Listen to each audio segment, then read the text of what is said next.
ప్రతి ముత్తైదు అంబను కాదే కవిచేది తన మదిలోని కలకలనన్ని అమ్మలకేగ తెలిపేది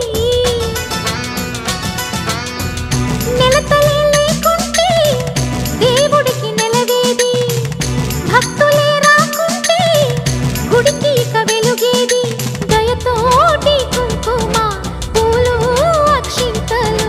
మనమంతా ఇవ్వాలి తన తాళి నిలపాలి తాళి కాచి ముత్తైదా ఎల్లమ్మ